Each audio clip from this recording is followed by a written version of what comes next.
easiest analogy I can give to people is that the breath is like the steering wheel of the nervous system. So are we breathing in a way that's steering us in the right direction? Or are we breathing in a way that's steering us in an undesirable direction? That's a good place for a lot of people to start. Welcome to the Soaring Child podcast, where parents of children with ADHD learn tips and tricks to help their child soar at home, at school, and in life. We feature interviews with experts, medical professionals, and parents just like you who are learning how to reduce ADHD symptoms using food and other natural strategies. Because children with ADHD deserve to soar just like every other child. I'm Dana Kay, your host. Hello, parents. This is Dana Kay here with another edition of the Soaring Child podcast. Today, I'm very excited and intrigued by the episode. I came across my guest at a breathwork session, and I can't tell you how much this one session changed my life. I'm not going to dive into it now, and I think that I could actually have a whole episode on it. But after this session, I was crying. The emotions that were coming out of me were life-changing. And so I could not wait to get him on the podcast today to talk about how breath work can actually help our children with ADHD thrive. So today we are honored to have a very special guest, Sachin Patel. Sachin is not just a father, a husband, but he is also a philanthropist, functional medicine practice success coach, speaker, author, breathwork facilitator, and plant medicine advocate. His philosophy, and I like this philosophy, is that the doctor of the future is the patient. He is dedicated to raising consciousness and activating the inner doctor in everyone through lifestyle changes and breathwork. He is the founder of the Living Proof Institute, and he has been at the forefront of patient-centered healthcare revolution. Through his Perfect Practice mentorship program, he has empowered hundreds of practitioners globally to provide affordable and inspired care. So today we're going to delve into Sachin's insight on breathwork and breathing for the brain, which is a critical aspect of supporting not just our children with ADHD, but definitely ourselves as parents and caregivers. So now it's time to welcome Sachin Patel to the Soaring Child. Hi, Sachin. Thanks so much for joining us. Anna, it's my pleasure, my honor. I am so excited for our conversation today, and I've been looking forward to it all week. So thank you for the work that you're doing, and thank you for hosting me today. You are welcome. I have been looking forward to it all week, more like all month. And we're almost at the end of the month. I can't believe it. Almost at the end of the year. Wow. Well, Sachin, you've got a lot of history and experience in functional medicine. But what actually sort of inspired you to get into breath work? Yeah, great question. I've always been looking for simple solutions. That's always been at the forefront of and at the top of my hierarchy. The simpler it is, the easier it is to teach people, the easier it is to teach my team members to help other people, and it's easy for people to implement into their lifestyle. And so on that quest, I discovered many different things. And a few years ago, I discovered breath at a Wim Hof training that I went to. And at that training, we went through these different breathing techniques, and it was all new to me at the time. And by the end of it, I was able to hold my breath for about 3.5 minutes, which was kind of crazy and cool at the same time. And I was like, wow, like there's so much here to unpack. And then, fast forward a few months from there, I attended a full out breathwork session, kind of like the one I facilitated for you. And it completely changed my life, just like it did for you. It unlocked emotions. It bubbled to the surface, like unconditional love and what that felt like. And it was very similar to a plant medicine type of journey, but I was able to do it with my breath. So it was really fascinating to me to see, wow, I can hold my breath for extended periods of time if I prepare my body correctly. I can have transformational experiences and almost psychedelic type experiences using my breath. How cool is that? And then there's this in between, which is how am I breathing when I'm not doing those things? And nobody was really talking about that. Mm-hmm. So in around 2020, 2019, 2020, my son, who was, I guess, 10 at the time, was going to go see the dentist. And the dentist took an x-ray of his teeth and said, we have a problem here. He doesn't have enough room for his teeth to come down. And so we went to 3 different dentists and they all recommended that we pull some teeth. And, as a chiropractor, my philosophy is that God don't make no junk. Mm-hmm. So there's got to be something to this. I can't imagine a human being not having enough room for their teeth. Like, what would they have done 100 years ago, 200 years ago, if they didn't have the ability to just pull these teeth out like this? Turns out that after shopping around through different dentists, that this is a common practice. It's a common practice that when children's teeth come in, if they're overcrowded, dentists just pull the teeth, and to them, the problem goes away. Right around that time, James Nestor's book, Breath, came out. And I heard him speak at a Genius Network event I was attending. And that really kind of lit me up because one of the things he talked about was how breathing changes our facial structure. And specifically, the positioning of our tongue changes how our upper palate forms. And if we don't position our tongue correctly, which we'll talk about a little bit more, that actually creates a smaller, narrower upper palate. And the resulting situation from that is that teeth show up overcrowded. Dentists pull those teeth and then they put braces on, and these children have perfectly beautiful smiles, but their airways are really narrow and small. So then later on in life, they start developing other health issues, particularly associated to the respiratory system. And of course, reading this during a time when COVID was spreading rampantly around the world, I quickly realized that we were paying attention to all the things my son was doing, how much he was moving, his sleep time, his wake time, getting outside, getting sunlight, eating healthy organic foods. But we were never paying attention to how he was breathing. And it's because we just assumed he was doing it correctly because he's alive and he's breathing. And it turns out, as we went back in retrospect, we realized that he would always wake up with drool on his pillow. His mouth would be open, and it was so cute when we would take pictures of him while he was sleeping. And he had a rambunctious behavior as well, right? And maybe somewhere on the ADD, ADHD spectrum, not quite diagnosed, but he had his own personality quirks. And what we later realized was that he was a mouth breather.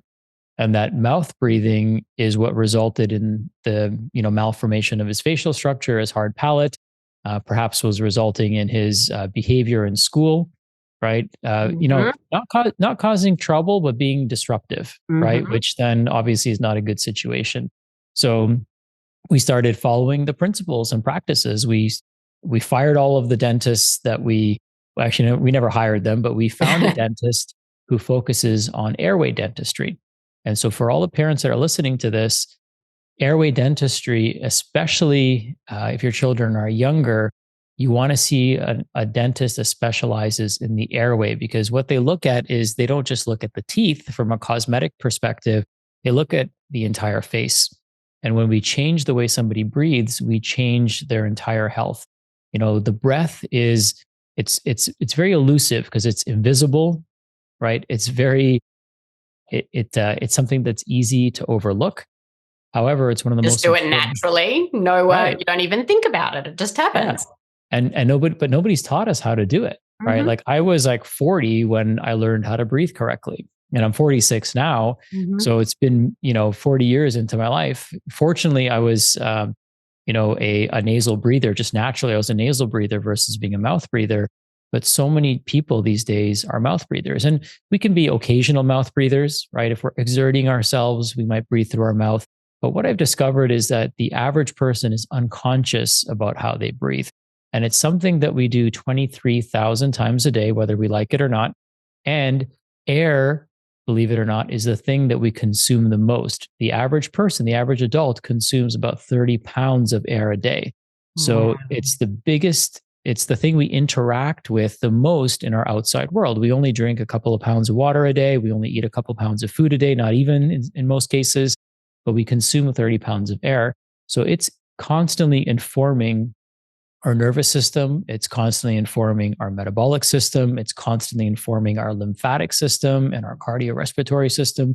So, how we breathe plays a huge role in our immune health, plays a huge role in our energy levels, plays a huge role in how well we detoxify and eliminate toxicity from our body. In fact, 70% of the toxins in our body are actually eliminated through the lungs. So, when we start thinking about it, it's like, it's a really fascinating topic. And literally, like, I could spend hours and hours talking about it and I'd still be scratching the surface. Wow. So when I discovered this, I was like, first of all, why didn't I learn this in school? I've been through a ton of schooling. I've taken postgraduate training, gone through a bunch of functional medicine trainings. I'm like, we talk about breathing, and the most education we get about breathing is take a few deep breaths, right? And then it kind of ends there. Yes. Maybe a bit of meditation or relaxation, but really that's it. Right, exactly. And so what I realized when I discovered this is that this is the zenith of both simplicity and sophistication.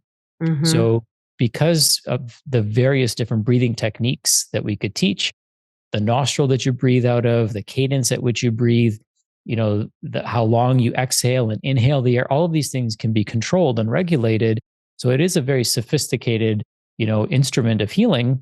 And it's also very simple. We're already doing it. We just need to draw our consciousness to it and then make the minor adjustments and shifts so that now we're breathing in a way that prioritizes our health and favors our success when it comes to ADD or ADHD, sleep, mental clarity, focus, digestion, our mood, like all of those things are regulated by how we breathe. And, we just have countless examples of that. And, it's just unfortunate that more people don't know this, but I'm grateful for opportunities like this to kind of share the information and spread the light. You know a lot about breathing, and I am so grateful that you're here, because some of the stuff that you're sharing for me is enlightening and it makes me want to learn more. So how does breathing impact our children? Great question. So if you think about it, going back to the moment our child is born, it's like the first thing we try to pay attention to, right? It's one of the first interactions that their immune system has with the outside world is through their lungs. They inhale that air, their virgin lungs receive the air, and it's all receiving information. There's different forms of breath work. So crying is a form of breath work. Sobbing is a form of breath work. Laughing is a form of breath work. Sighing is a form of breath work. So there's all these different breathing signatures, which are ways our nervous system uses the breath to kind of self-regulate itself. The breath is very important because we utilize the air that we breathe, the oxygen, specifically to fuel our mitochondria. So just like a fire requires oxygen, the fire inside of each of our cells of mitochondria also requires oxygen. In fact, that's the only place in our body we use oxygen is in the mitochondria. The mitochondria is, for the listeners? So mitochondria is like the powerhouse of our cells. Yes. Right. So it's like, think of it like the battery in your cell phone. When the battery dies, it doesn't matter how good the phone is. It doesn't matter what apps you have on it. Everything else shuts off as well. So we need to breathe because it's something that's vital and essential for us. And of course, when we think back to our first breath, and then our parents, when they lay us down, they're always paying attention to, is the child breathing? Is the child breathing? Is the child breathing? But what they may not be paying attention to is, how is the child breathing? Yes. Right. So it's always a question of if, never a question of how. And the how is actually really important because we do breathe so often, and because it's so informative to our nervous system, and because it's also informative to our facial structure. It sets us up for lifelong health. And so when my son was young, and many children are young, we're just happy they're breathing. We're not paying attention to whether their mouth is closed and they're breathing through their nose, or if they're breathing through their mouth. And what you'll notice is that as children breathe through their mouth, it changes their facial structure. When children breathe through their nose, it improves their facial structure. They have nice, wide upper palates. Their teeth all fit in their face, right? They have better occlusion that takes place. When we breathe through our nose, it almost instantly calms our nervous system down. Mm-hmm. When we are under stress, if we're running away from a lion, think about it, we're breathing with our mouth open because we're just trying to get as much oxygen in and carbon dioxide out as we possibly can. And when we breathe through our mouth, what's also quite interesting is, especially children who breathe through, even adults who breathe through their mouth, we're actually not getting as much oxygen out of the air as we possibly could. But also importantly, we're not expelling the carbon dioxide. And it's the CO2 that accumulates. That's what actually causes anxiety for people. That's what causes the attention deficit disorders, because now these children, instead of being in a calm, relaxed state, the way they're breathing is informing their nervous system to be in a heightened, more alert state. And because of that, they can have a hard time focusing because we want them to be calm and relaxed, but the way they're breathing, which overrides the other processes, right? Our breath overrides the brain. So what I mean by that is I can change, if I change how somebody breathes, it doesn't matter what they're thinking. So if I get somebody to start breathing fast and heavy, like they're going out for a run, it doesn't matter how much they try to calm their mind, their physiology is going to be setting off a cascade of fight or flight in their body. And so how our children breathe and how we as adults breathe is super informative to the nervous system, to our cellular respiratory system, and also to our behavior as well. Sachin, this is absolute gold. And I can tell you that this is probably going to be one of the most shared episodes of the podcast to date, because it's absolutely fascinating, but it makes total sense, doesn't it? I mean, you wouldn't think it, but it makes total sense because we just breathe every day. We're breathing in. I can't believe the amount of air that we're breathing in. I mean, that's something that you wouldn't even think about. Now, so parents are probably thinking, okay, this is all good and well. Yep, we know we need to breathe, but how do we do it properly? Yeah. So I want to talk about a few things that I think are very crucial for us understanding. I know you talked about methylation in one of your previous episodes. And so one of the things that we're seeing that's very common now, more and more, especially obviously in newborns, is tongue ties. And so a tongue tie often results when the little frenulum, the little piece of ligament on the bottom of the tongue, is prominent, and it doesn't allow the tongue to sit in the roof of the mouth. And so what ends up happening is that it makes it difficult for feeding, and the child has difficult time sucking. But what will also happen often is a child will use a pacifier or their thumb to soothe themselves. And the significance of that is that when they do that, the reason they're doing that is because there's a magic button at the roof of our mouth. And they're simply trying to push that button with their pacifier or with their thumb. Now, unfortunately, what happens when they do that is they push their upper palate upwards. So now their upper palate, instead of having a nice flat shape, has a U shape like this.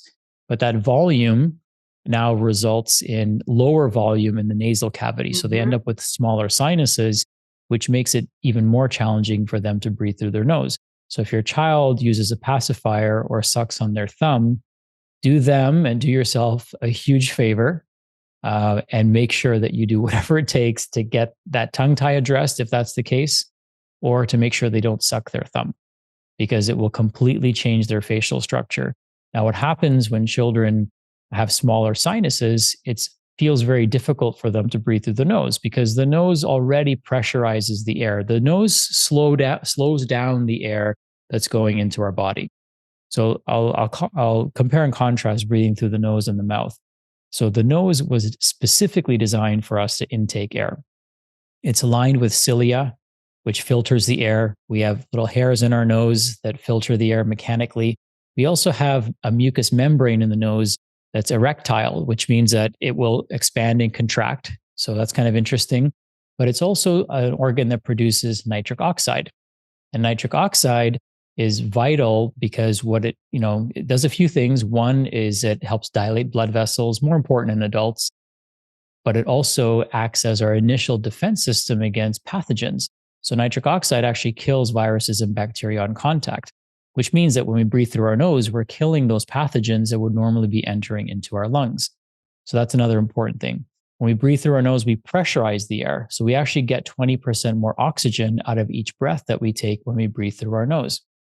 We moisture regulate the air, we temperature regulate the air, and we essentially cleanse the air. So we perfect the air before it goes into our lungs. Our Kind of mouth like on an the air filter, isn't it? Yeah, exactly. Yeah.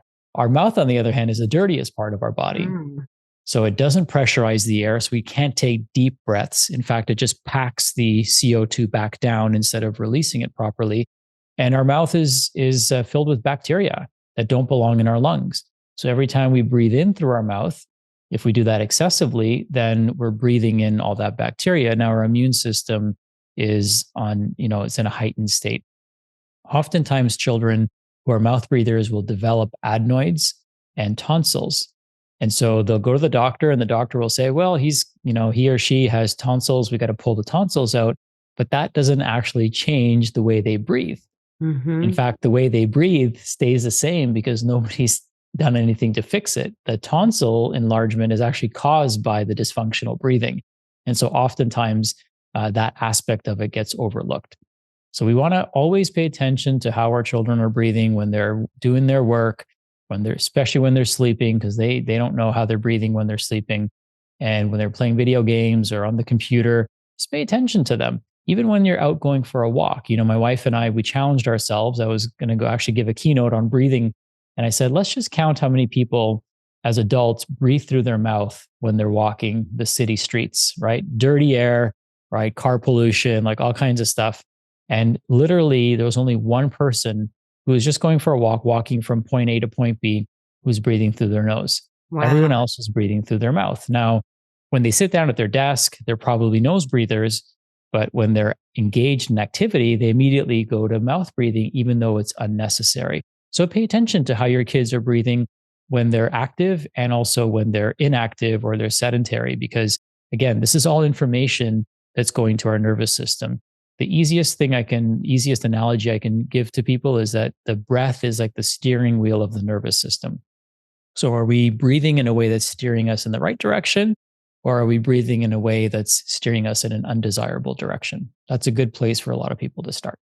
That's a very good place for a lot of people to start. And I can tell you that I'm already starting, and I'm sure all of our listeners are out there with their mouths closed and breathing through their nose right now, because I was very conscious of when you were just talking of making sure that my mouth was shut. I am a nose breather, but I can tell you the stories that you're sharing are very similar to what we went through with my son, who was diagnosed with ADHD, who was put on medication, who was a mouth breather, who went on sleepwalks around the whole neighborhood, and always was falling asleep at the table. And so, you've awakened some thought processes in my mind of like, wow, maybe this is one of the things that were contributing to his ADHD. There were multiple things, and, we talk about all of those multiple things on the podcast. But this is definitely food for thought. So, okay, a parent, they've noticed that their kid breathes with their mouth open. What do they do about it? Yeah, great question. So I think the first thing is to have that awareness, right? So we kind of become self-aware of our children, and then we have to raise awareness with our children as well. One of the things that I did with my son, he was old enough to comprehend this, was we did some nitric oxide testing with him. So we got these little saliva strips. We tested his nitric oxide because he, one of the first things that we had him do was start mouth taping.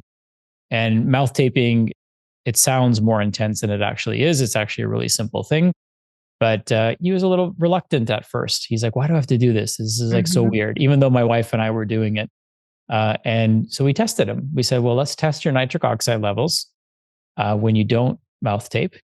Let's test them when you do mouth tape, and let's see if there's a difference. And so for him, he was old enough to kind of realize, oh, like when I breathe through my mouth or when I sleep without mouth tape, then my nitric oxide levels are really low.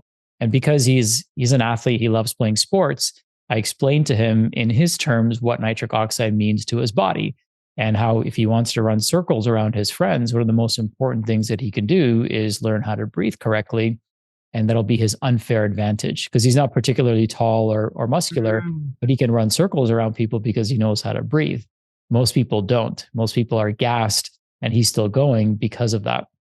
So attach breathing to something that they like doing and want to do better. So if your kids, for example, love video games, show them and tell them that, hey, you're going to be better at playing video games if you breathe correctly, right? Or if they love sports, right? They're going to be better at sports if they learn how to breathe correctly, right? One of the biggest advantages that athletes are discovering now is learning how to breathe. So they have amazing metabolic health, except that they don't know how to breathe properly. And so like a lot of breathwork coaches are going into athletic teams and locker rooms and teaching them how to breathe correctly. So, attach breathing to something that they enjoy doing and show them and tell them and explain to them how they can do it better. Other things that you want to pay attention to is just raising their awareness around it, right? So, if my son is on the basketball court and he's breathing through his mouth, I'll just do this. That's our cue. Right? And for those that are listening and not watching the video, Sachin was touching his nose just to, as a signal to show his son to breathe through his nose. Yeah, because our kids are always looking to us for reassurance, right? So he'll like run up and down the court, and every time he makes a play or does a pass, he's always looking for my approval. And part of that is going to be like me giving him feedback. So I'll just tap my nose, and then that'll be his cue that, hey, I need to be a little bit better about breathing through my nose versus my mouth. Other things that we can do is associate the one thing that I encourage people to do is if their children are an appropriate age, and of course, I don't want to give health advice here, but the recommendation that I was given and what we did for our son was we started taping his mouth at night. And mouth taping sounds scary, right? The idea of taping somebody's mouth shut can conjure up feelings of claustrophobia for some people, or some people gone through traumatic things. But the idea here is to not seal their mouth, it's just to keep their mouth in a closed position. So the way we do that is by placing a piece of tape vertically.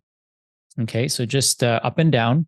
We use a 1-inch tape, and it's called 3M microport tape. So you don't have to get fancy, expensive tapes. There are certainly those out there, and I'm not, discouraging you from getting those, but it doesn't have to be expensive. And the 3M microport tape will cost you $3-4 and it'll last like several months. So it's a very inexpensive solution.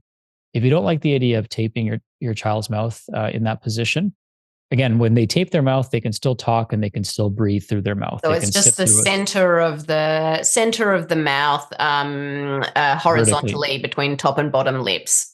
Vertically, yep. I mean vertically, of course. Yep. Sorry, I'm a bit challenged when it comes to my lefts and my rights.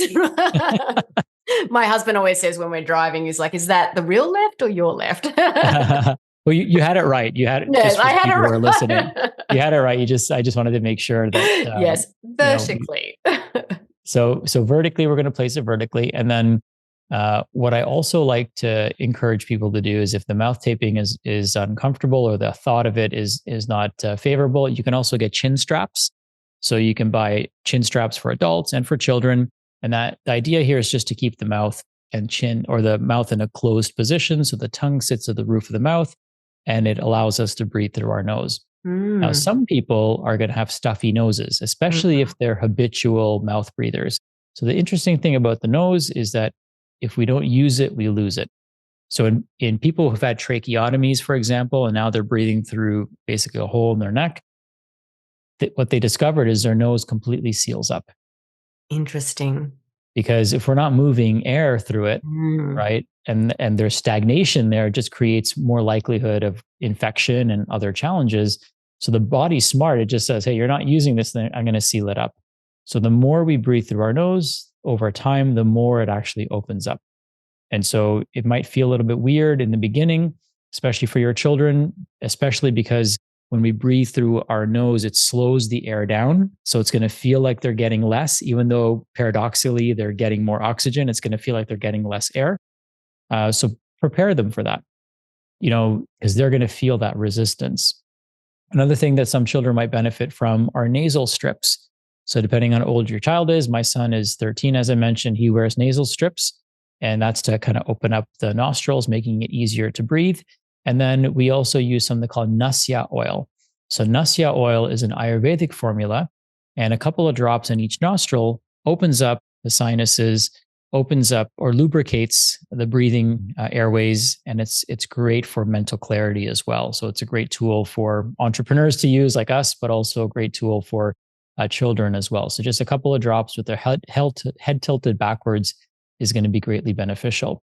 Now, Fantastic. I will drop some resources in the show notes for families if they're interested in looking at any of the things that Sachin's mentioned, because I can tell you I'll be going out and getting some of that oil for myself.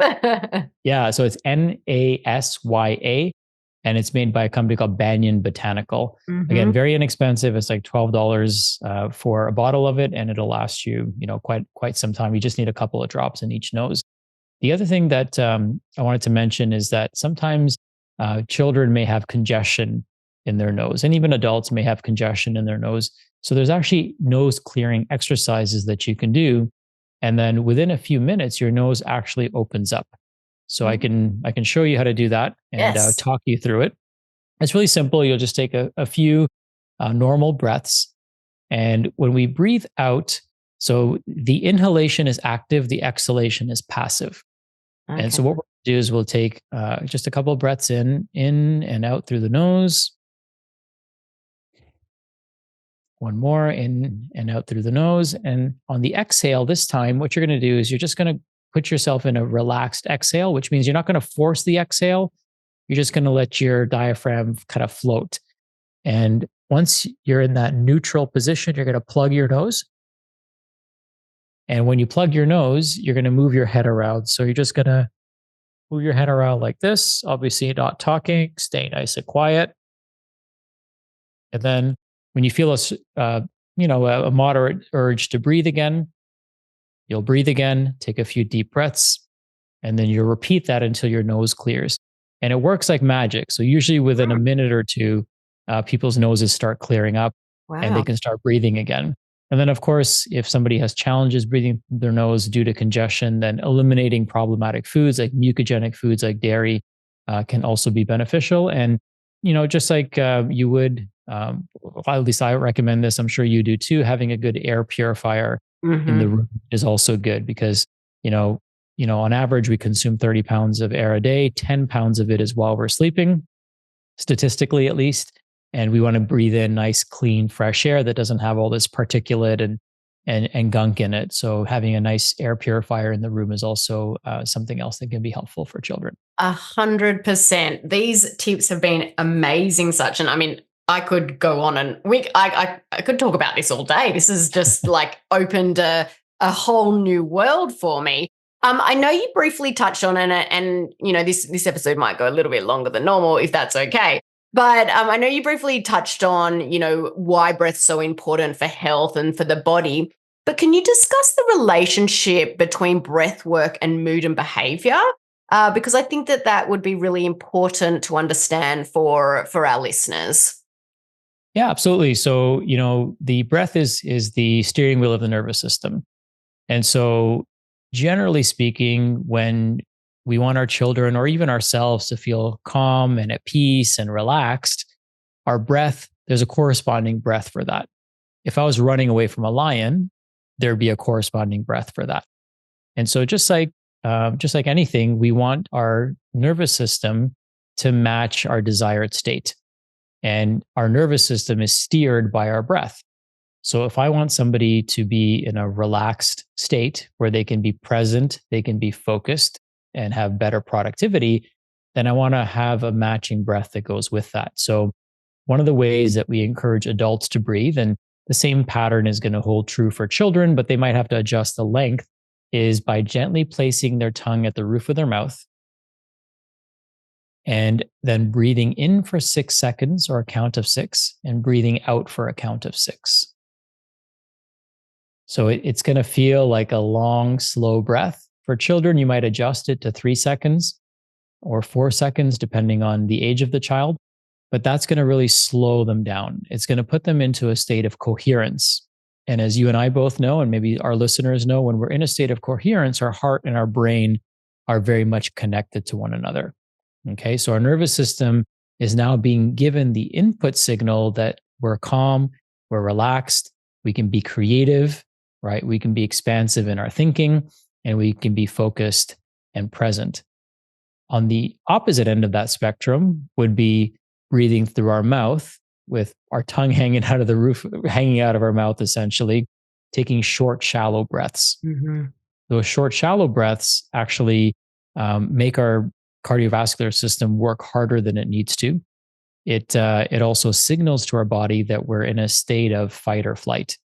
And when we're in that leaning more towards fight or flight, then our focus, our memory, our productivity, our creativity, all of those things will start to suffer. And so just by simply changing the cadence at which we breathe can make a huge difference. Now, there's other breathing techniques that I can recommend that I think would be helpful as well. One of them is humming. So humming is actually a very powerful way to increase nitric oxide. When we increase nitric oxide, we dilate our blood vessels, we get more blood flow to the brain. We also get better cognition, and we have lower blood pressure as well and better immunity. So humming, breathing through our nose increases nitric oxide sixfold. Breathing through our humming through our nose increases it 15-fold. Wow. So if your children love to hum, right? Sometimes that's a good thing for you to encourage them to do. Sometimes they might be listening to a song and they don't know all the words. Encourage them to hum along. Okay. When we hum, our tongue is naturally at the roof of our mouth, and we're breathing, slowing down our exhale and breathing out through our nose. That's going to increase CO2 tolerance. It's going to dilate our blood vessels, increase nitric oxide levels as well. So those things can be beneficial. And there's, of course, so much we can talk about, but I think those are some good places for people to get started. For sure. Sorry, go ahead. One more thing I wanted to remind people of, it just as adults as well, I think this is helpful for people to note, is that our breathing affects not just our nervous system, it also affects our cardiac system. So when we take a deep breath in, or any breath in, our lungs expand and contract. And that expansion and contraction squeezes our heart. So if you want to give your heart a hug, one of the best ways to do that is to take a nice deep breath in. Our lungs expand inwards, giving our heart a nice pump. So think about when you experience something extremely stressful, right? The first thing that happens is we gasp, right? That sharp inhale pumps our heart, which then increases blood pressure instantaneously to get blood to our arms and legs so we can run away from whatever's chasing us. The opposite is true when we feel a sense of relief. We sigh, right? So when we feel like, oh my God, finally that thing is over, what a relief.